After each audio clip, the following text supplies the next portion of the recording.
bien, comenzamos. Bienvenidos a la segunda sesión de la sexta Cumbre Iberoamericana de la Familia. Hoy, 8 de marzo, día en el que se conmemora el Día Internacional de la Mujer. Un saludo especial para todos ustedes. Mi nombre es José Antonio Rodríguez y soy miembro de la Alianza Iberoamericana de la Familia. En esta segunda sesión de la cumbre vamos a tener tres momentos diferentes, tres participaciones. Comenzaremos con una intervención del doctor Javier Urra de España, que nos hablará de la salud mental, en concreto cuando la salud mental quiebra.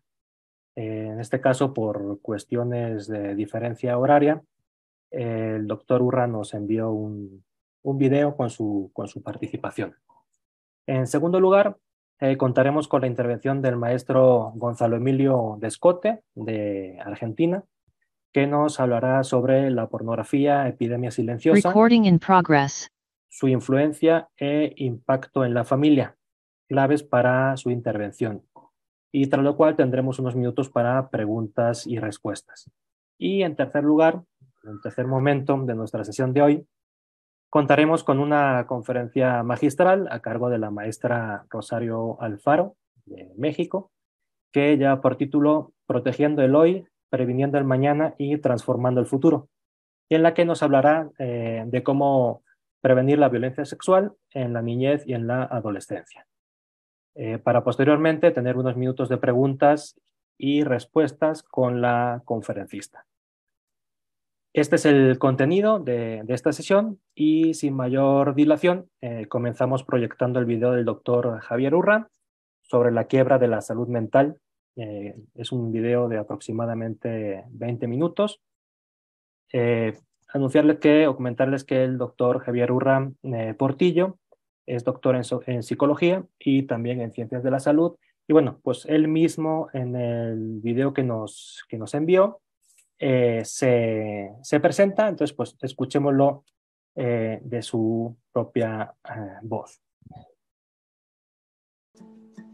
Mi nombre es Javier Urra, soy doctor en psicología, soy doctor en ciencias de la salud, soy académico de número de la Academia de Psicología de España, soy el embajador de la Asociación Iberoamericana de Psicología Jurídica, he sido el primer defensor del menor en la Comunidad de Madrid, soy profesor de la Universidad Complutense de Madrid y he publicado 77 libros. Además, soy psicólogo por oposición de la Fiscalía del Tribunal Superior de Justicia y quiero estar con ustedes.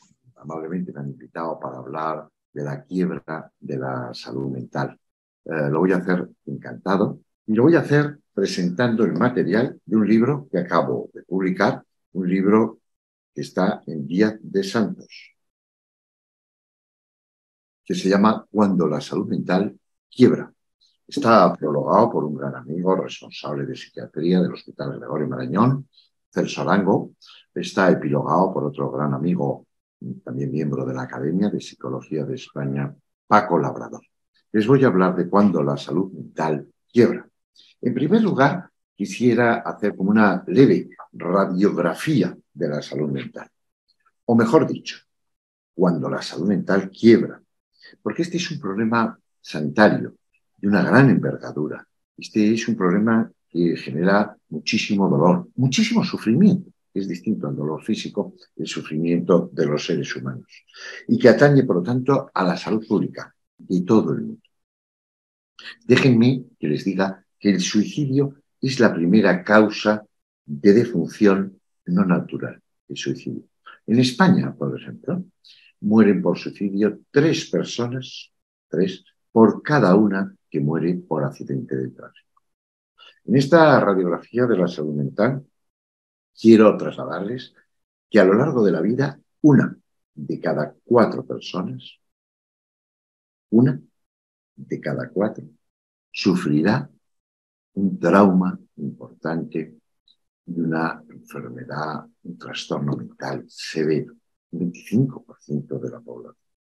Es ya hoy la principal causa de años vividos con discapacidad. los problemas de salud mental.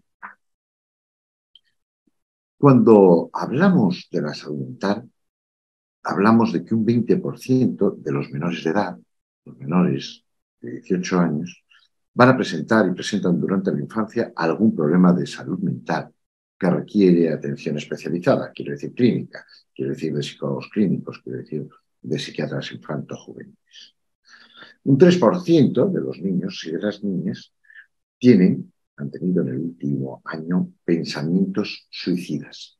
Vean, por lo tanto, que estamos hablando de un tema realmente importante. Cuanto más con el COVID, que nos tuvo encerrados, que nos demostró la vulnerabilidad, que nos generó un miedo, que desequilibró a personas que tenían ya alguna patología por pensamientos obsesivos, por pensamientos inusitados y extraños, por dependencia, por ludopatía, por consumos de alcohol.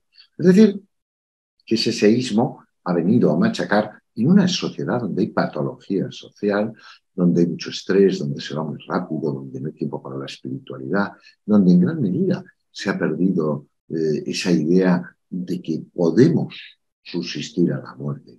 Por lo tanto, la angustia, el pánico, la ansiedad se apodera de gran parte de la población. Tengan en cuenta el consumo de drogas, tengan en cuenta la corrupción, tengan en cuenta hechos violentos, y veremos que la patología es más bien social, aunque el tratamiento lo damos individual. El 11% de la población española, 11% está consumiendo ansiolíticos, somníferos, hipnóticos.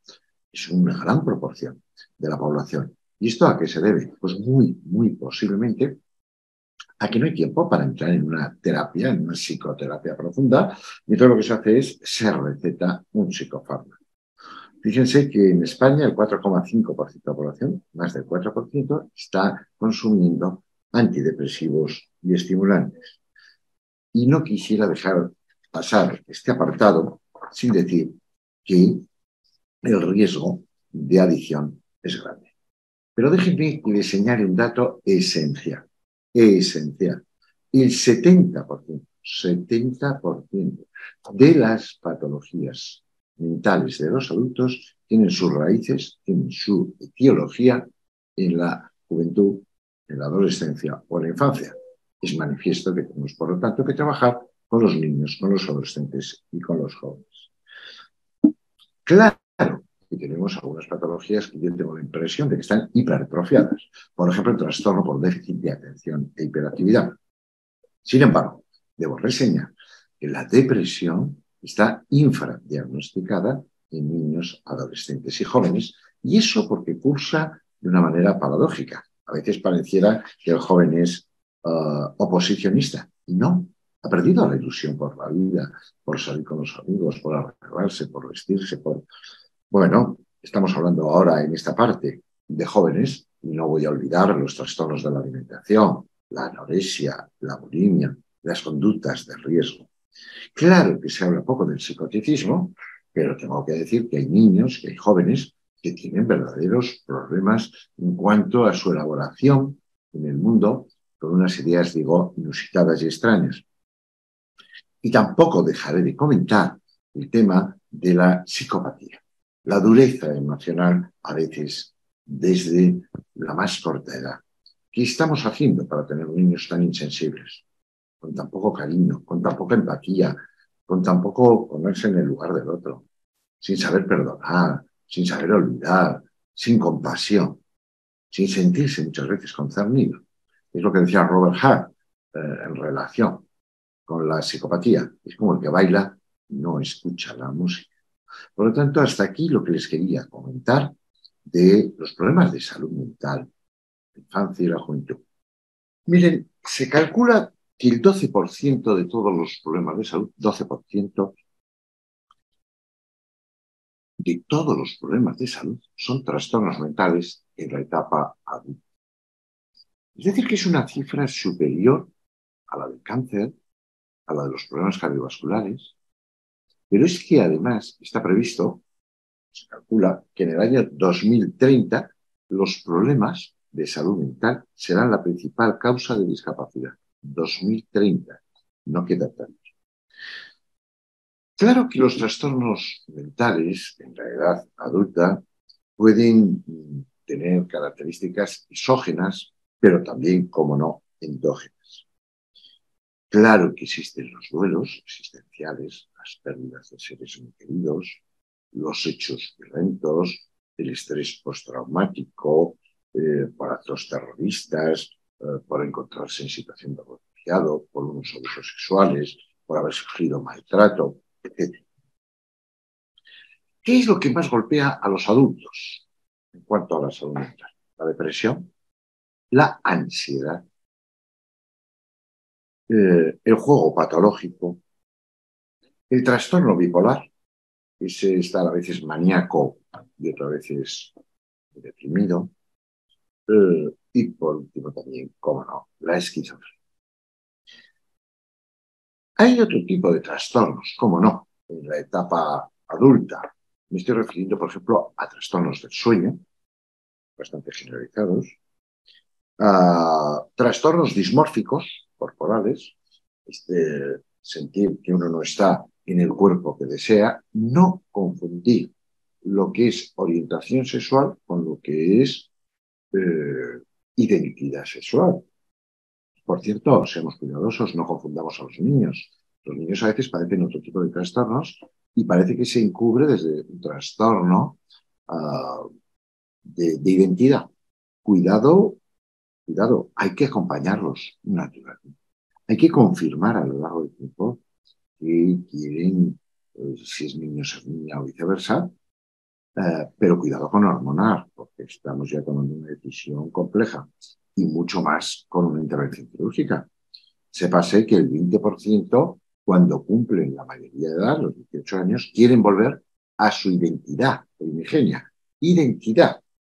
Ya no es posible. Por lo tanto, el problema es grave. Vayamos con cautela en este tipo de problemas que hemos llamado siempre, según el DSM-5, según el CIE-10, bueno, lo que es un trastorno dismórfico corporal. Pero hay otros trastornos, por ejemplo, neurológicos, de adicciones, etc. Recordemos que el ser humano tiende a la adicción, ya sea al trabajo, ya sea a la sexualidad, ya sea a los consumos, ya sea a empantallarse. El ser humano tiene mucha tendencia a escapar de la vida normal cayendo en la adicción. Quisiera detenerme, que hablé algo en el tema de los jóvenes, en el tema de los psicópatas. En mi trabajo en la fiscalía a veces se preguntaba, ¿sentiría atropellar a un perro?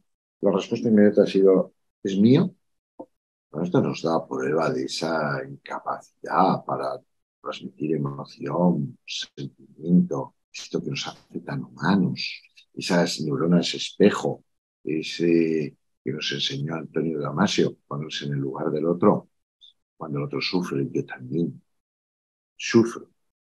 Me parece que no sabemos en este momento erradicar la psicopatía y lo que tenemos que hacer es educar en cariño, educar en el afecto, educar en la comprensión, cuidar una planta, cuidar una mascota, cuidar a la abuela con Alzheimer. Pero esto no son palabras, esto tiene que convertirse en hábitos desde la más corta edad. Como tenemos que educar a los niños en la ruptura para que no se vuelvan contra su pareja, para que no pasen del amor al odio, para que no utilicen a los niños como armas arrojadizas. Y cuando llega la vejez, algunos trastornos mentales son frecuentes. Y desde luego les impide a veces tener una buena vida en esa madurez que podríamos llamar, si les parece, satisfactoria, una madurez activa. Dicho eso, hay que prepararse para ser viejo, para afrontar la vida, para saber manejarse con ella. Pero es verdad que se pierde con los años pues, fuerza, que se gana en dolores, en artrosis, pero yo diría más a otro tema, a la pérdida de relación social, de refuerzos sociales, a veces a una gran soledad. Por eso hay quien se vuelca en sus nietos, en sus hijos, pero también los hay que ayudan a la sociedad a la red cívica, que muestran un museo, que van a los colegios y explican cuál fue su trabajo. Por lo tanto, que no se aíslan, que se sienten útiles, que gustan de esa etapa tan bonita. Ten en cuenta que hoy la gente se jubila hacia los 67 años y tiene una esperanza de vida de 84. Es mucho tiempo que tienen para vivir. Claro que a veces hay un deterioro cognitivo leve y es cierto también que a veces nos llega una situación mucho más dramática, como es el Alzheimer, donde se pierde la memoria, nunca se pierde la dignidad, y muy probablemente tampoco se pierde la capacidad de saber que esa persona que tiene delante la quiere o es querida. Esto es muy importante en lo que estoy ahora mismo hablando. La emoción, la parte fundamental del ser humano, no se pierde, aunque se pierda la capacidad, pues a veces, yo qué sé, de reconocer una fotografía, de la abstracción, etc. Sí, es duro para los familiares, para los seres queridos, ver una persona con un grave deterioro en su demencia. Pero no olvidemos también que la vejez también existe la ansiedad, eh, más allá de lo que pudiera creerse. ¿Y cómo? La depresión. Primordialmente una depresión que es, me estoy deteriorando, voy a suponer una carga para mis seres queridos, que normalmente no es, ¿verdad? Pero que se vive así. Por eso vuelvo a incidir en que tenemos que dar respuesta no solo médica, clínica, sino también humana, psicosocial, mm, porque es muy rica la tertulia, el contacto, el piel con piel, es fundamental. Eh, la ternura, el cariño, son esenciales, cuanto más en la tercera edad, en la vejez. Eh,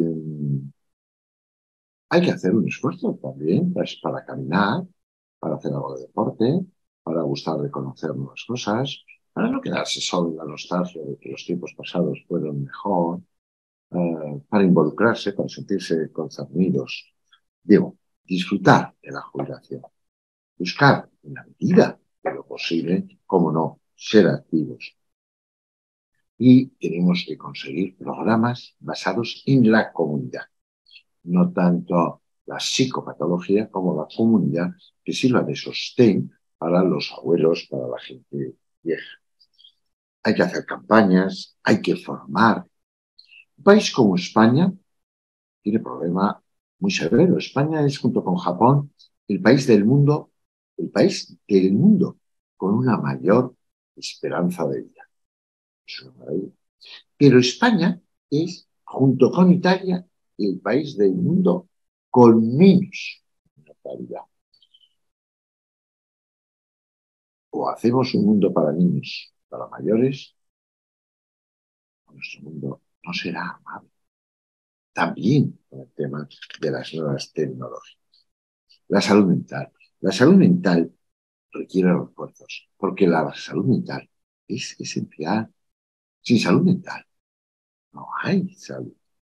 Claro que hay que trabajar contra el cáncer, claro que hay que trabajar contra los problemas cardiovasculares, claro que hay que investigar, pero también en la salud mental, porque los animales saben del dolor, nosotros también sabemos del sufrimiento. Voy acabando, voy acabando, ilusionado de estar con ustedes, de presentarles el último libro, Cuando la salud mental quiebra, que está editado por Díaz de Santos. Y decirles que debiéramos de investigar en búsqueda de biomarcadores y la relación entre la genética y la enfermedad mental, en la búsqueda del conocimiento de las bases biológicas y cerebrales. Hay que detectar e intervenir precozmente. Bien haremos en describir la realidad, en afrontarla, en ocasiones en prevenir. Y cómo no, en cuidar la estructura social, la estructura personal, la familia, desde el cariño, desde el apego, desde el vínculo, desde la ternura, desde la palabra, desde la riqueza del lenguaje, desde el sentido del humor, desde no pedirle a la vida más de lo que la vida puede dar, trasladar el criterio. Que lo importante no es el yo, lo importante son los otros, lo importante son ustedes. Muchísimas gracias.